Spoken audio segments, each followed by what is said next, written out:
So welcome everyone. This is going to be a presentation on veteran benefits. I'm Karen Tyler. I am the Veteran Service Officer for Eastern Essex District. And we're going to start off by talking about local benefits. We're going to talk about local, state, and federal benefits. And just as an introduction to what is available out there, and let you know that even though this is not going to go completely in depth to everything, I want you guys to have a taste of the fact that some of these benefits are available to you. And at the end of everything, the most important thing is to understand to contact the office, so that way we can dive deep into, what's your situation, what might be something that you are eligible for or interested in. So this is just a great opportunity to kind of get a taste for what's out there. At first, we're going to start with a local benefit. It's called Chapter 115, and this is for low income, and also surviving spouses are eligible for it if they meet the criteria. The benefit is paid out by the town that you live in, and then the state reimburses the town at 75%. And this is the criteria for eligibility. These benefits come in one of three categories. You may qualify for one or qualify for all three. It's divided up into financial, medical, and fuel. So depending on what your income is, you might qualify for all three, but if it's just for medical, it would be reimbursement of any unreimbursed medical expenses. For example, Medicare, any secondary insurance, co-pays, and that sort of thing. If you own your own house and you qualify, you could get fuel reimbursement. And then also there's a financial supplement. So if your income is below a certain threshold, you might receive additional compensation to cover your expenses. The criteria this year, and it changes every year, so I suggest you checking in once a year to see if the amounts have changed, especially if you're close to this threshold. But a family of one is, you would need a monthly income, and the income counts everything from Social Security, veterans benefits, pension, anything, IRAs, anything that you receive on a monthly basis. And so for one person, that amount is $2,126. And for two people, it's $2,873. So that's what you get for your monthly income. The other thing they look at is assets. So if it's a family of one, it would be $5,000, and family of two or more, it's $9,800. So the assets that they look at is not your, your house, your primary house, cars, or anything like that. What they're looking at is checking and savings accounts, retirement accounts, that type of thing that you have access to if need be. So that's what we're really looking at in regards to the local benefit. And that is, the reason why we have veteran service officers in each of the cities and towns. Since it is a benefit through the town and it's operated through the town, that's why we want to make sure that you have somebody within the town that can, administer those benefits. We check and verify twice a year that people who are on it are eligible. And so we just want to make sure that those who are that need it and qualify do get the benefits, and make sure that if any changes that they may no longer be on the benefits, that we know that too. So we have state benefits, and so I'll go through a couple of the big ones. We have a state annuity. So this is paid out to veterans and Gold Star families. So the Gold Star families would receive the state annuity, which is $2,000 a year. So $1,000 paid out twice a year, in February and in August.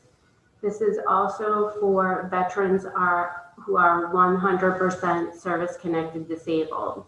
So that's something that when you go through your disability claim, and that's a good reason to come to the office, is because we also know that in addition to the federal disability compensation you're going to receive, you also will receive this monthly, this bi-year annuity.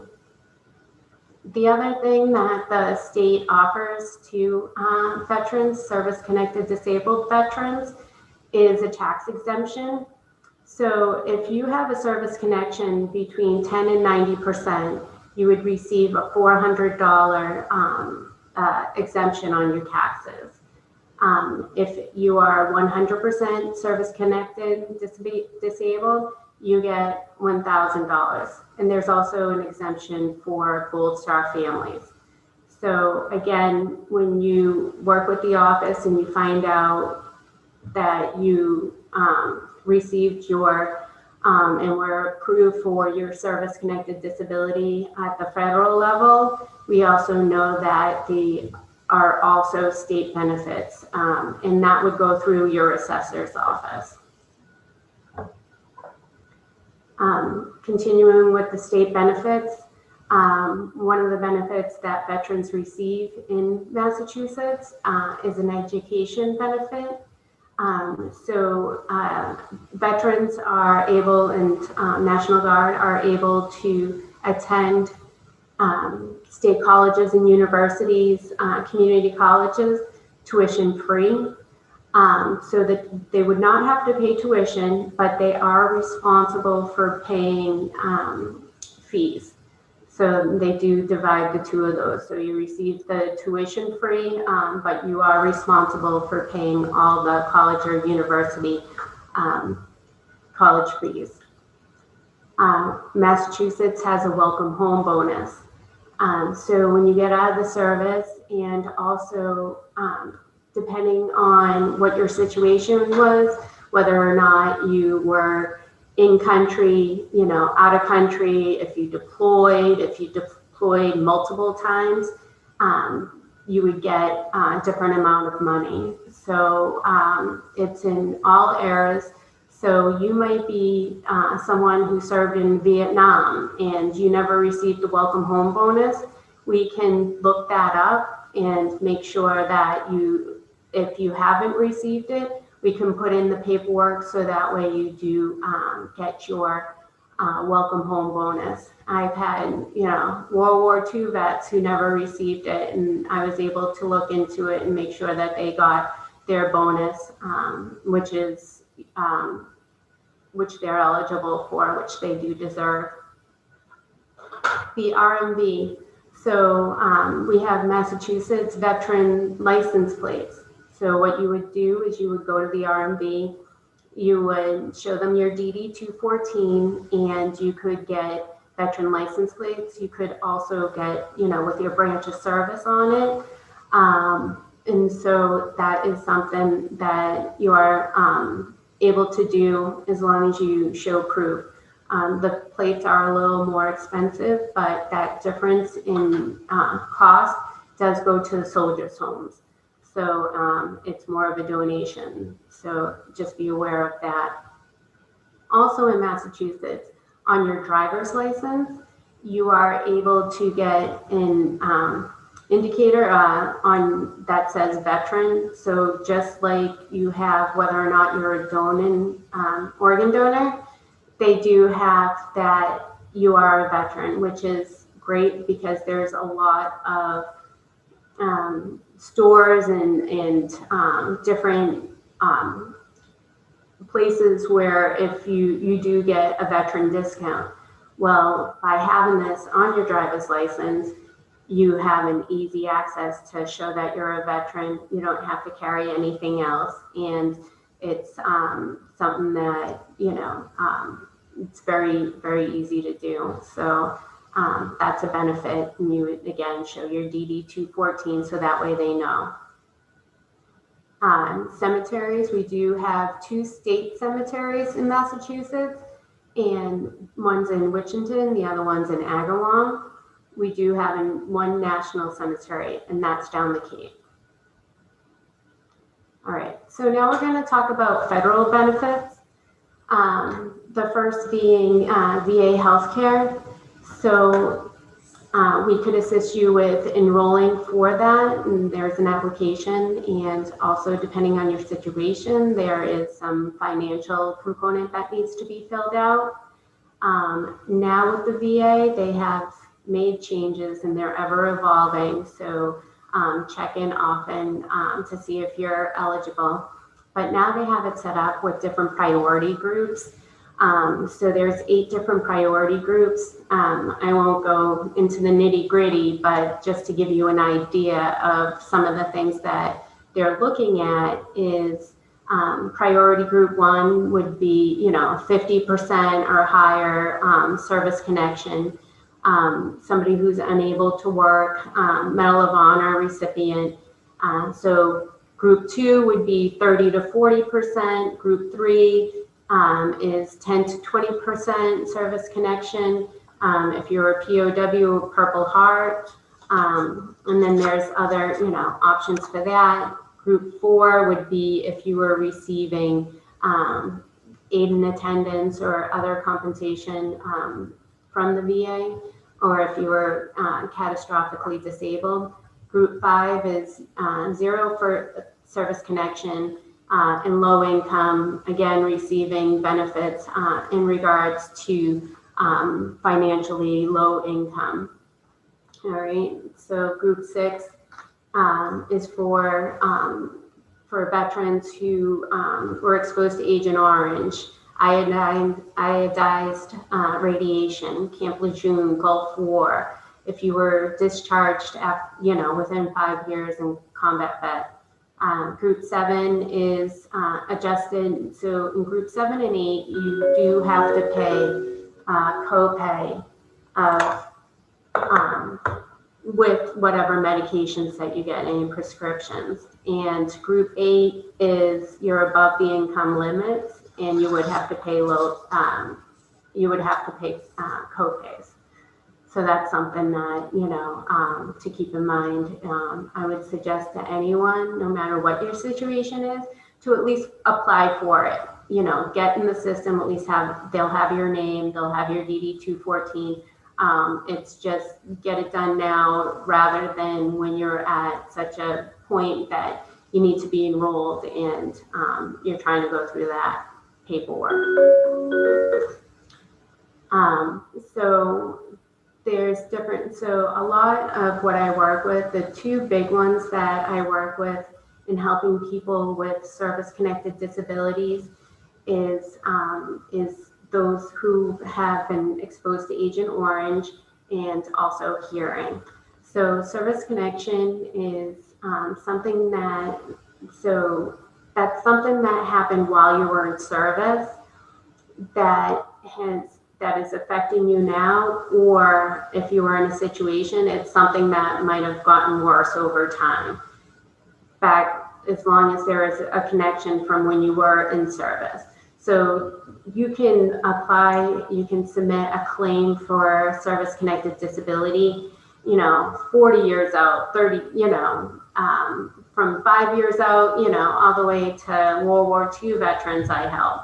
So there is no time constraint on it. You can apply, you can submit a claim at any point in your life. And then the VA does acknowledge some of the, challenges with those who were exposed to Agent Orange.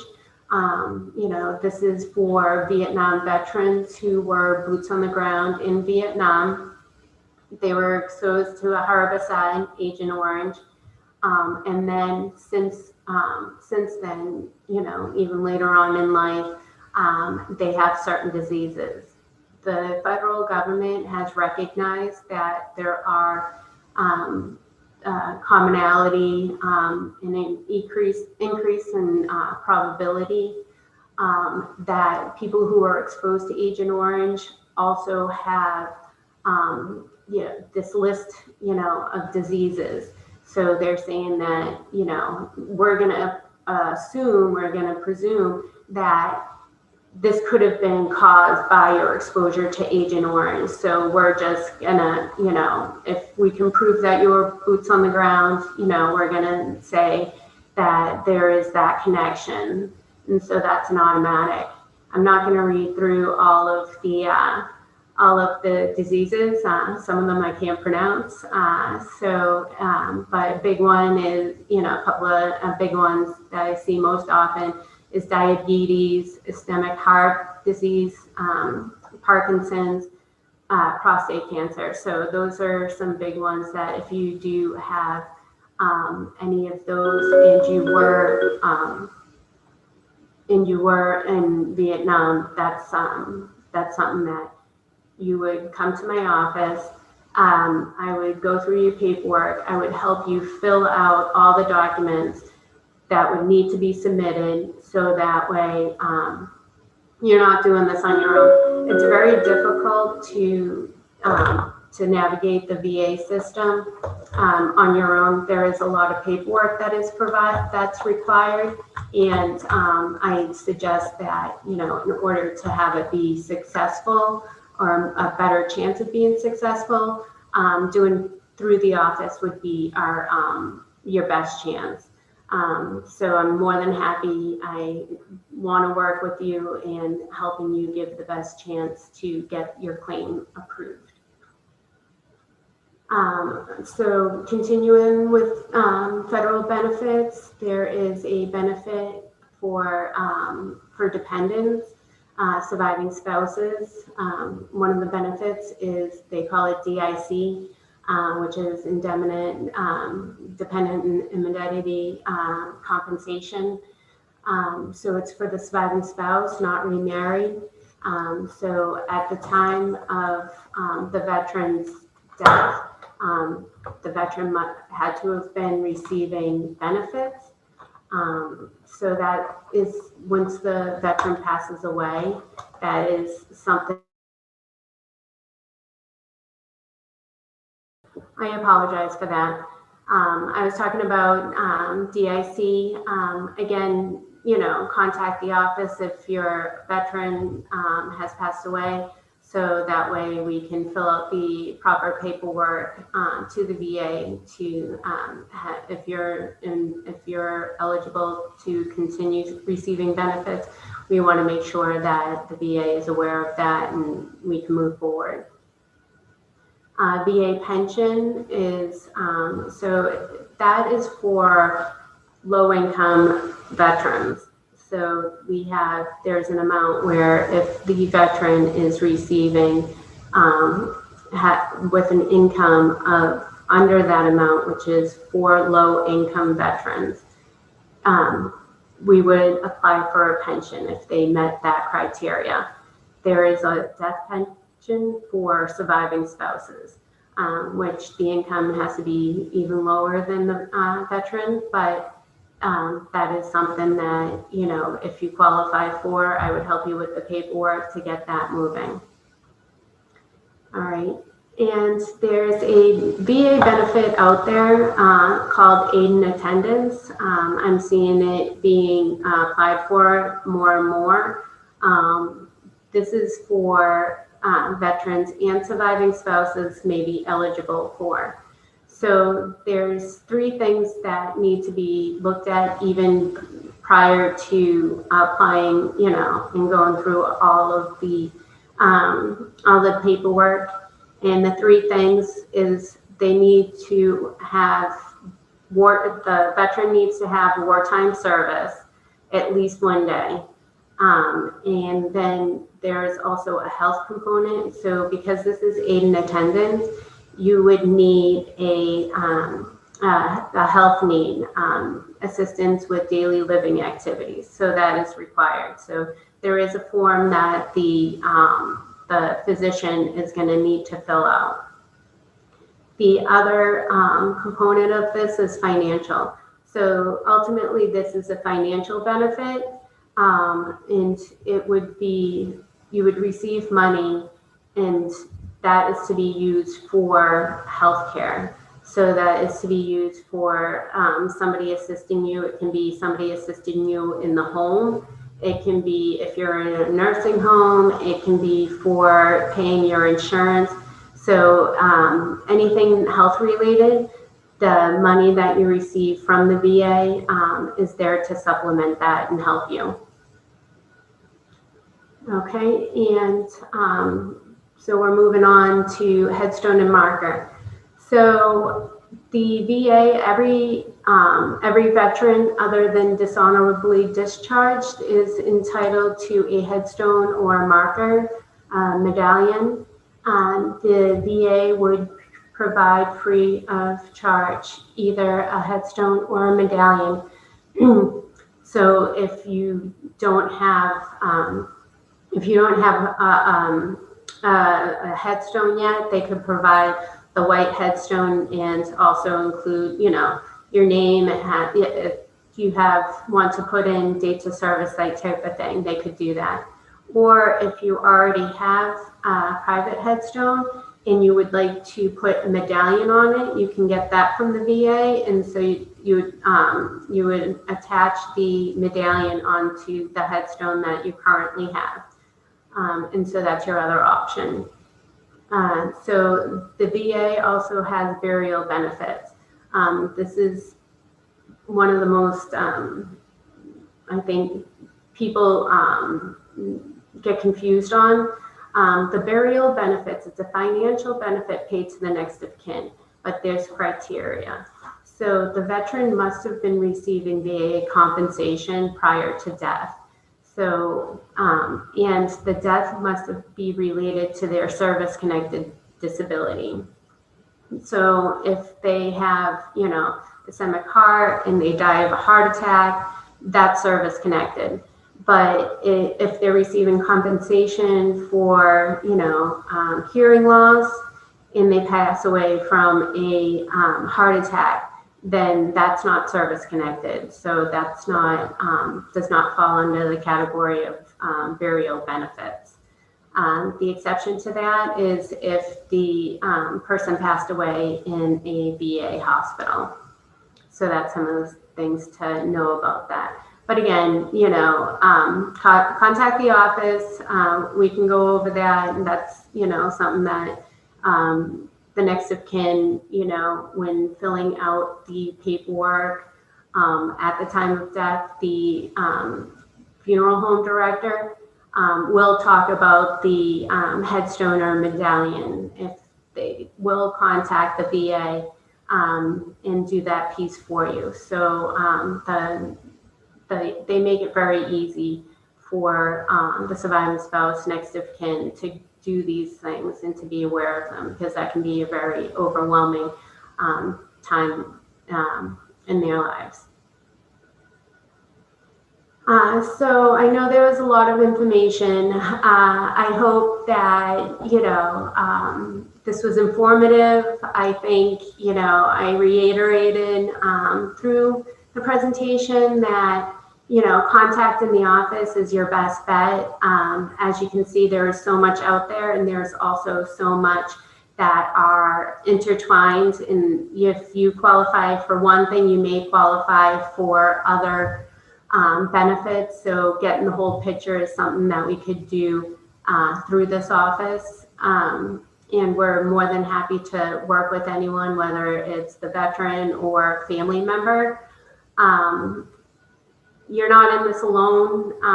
That's why Massachusetts leads the way in veteran services, because we have a VSO in every city and town. So we are, easy to get in touch with, and happy to work with our community. So here's our contact information. So in this office, it's myself, Karen Tyler, and also Kathy Collins. Both of us are motivated and excited to work with you. We're both Army veterans ourselves, so we definitely have that connection and feel that camaraderie anytime that a veteran or a family member come into the office. We want to go above and beyond and make sure that everybody's taken care of.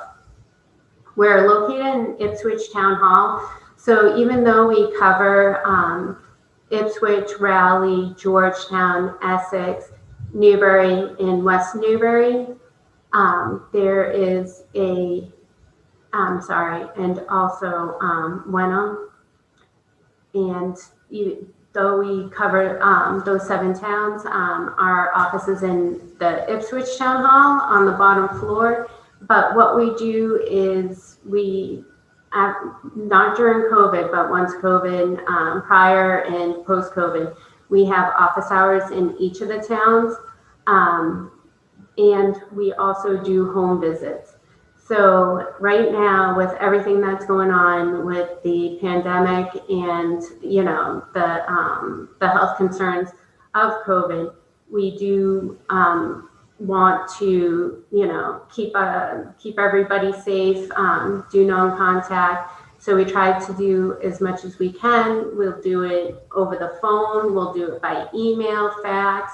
A mail, anything to make this happen. We want to make sure there has been no break in service. We've been fully operational.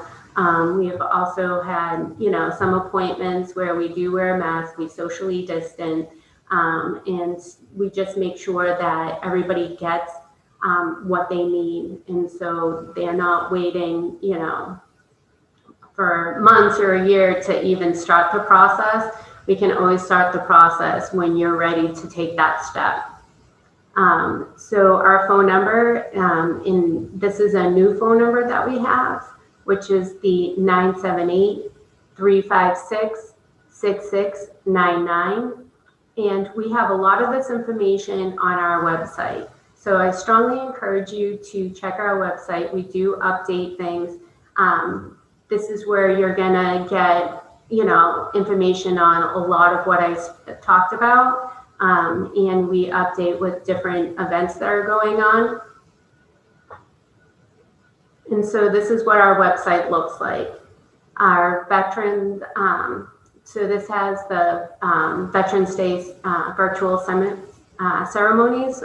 This year, a lot of what's going on is virtual. Hopefully, next year we're hoping that we're going to be doing things in person again. So Congressman Moulton is going to have a town hall live. It's going to be a Facebook Live on November 11th at 7 o'clock. I will be on that. I'm one of the speakers at the town hall this year, so I'm excited to share my story of when I was in service, and also some of the other things that we've done, whether it's a board meeting. We did present the Korean ambassador for medal, that type of thing. So you can see over here, we have about the Chapter 115 benefits that I just spoke about. We have the federal benefits and all these things that we just spoke about. And if you click on it, it goes in more into detail, gives you links to go to, so that way you can get more information. So I suggest checking out the website, and it has all of our contact information, so you can get that from here also. So I wish that, I was really hoping that we could have done this through Zoom, do it live, but we had some technical difficulties. So I at least wanted to reach out and say hi, and introduce myself and what the office does through the cable stations. So if there's more to come, if we were to do it again, I'll make sure that, the information gets out to everyone. All right. I appreciate you listening, and I would like to wish a happy Veterans Day to all of our veterans out there. And it is a day to reflect on your service and be proud of what you did when you stepped out to, answer the call when our country was asking for heroes to step out. All right. Thank you.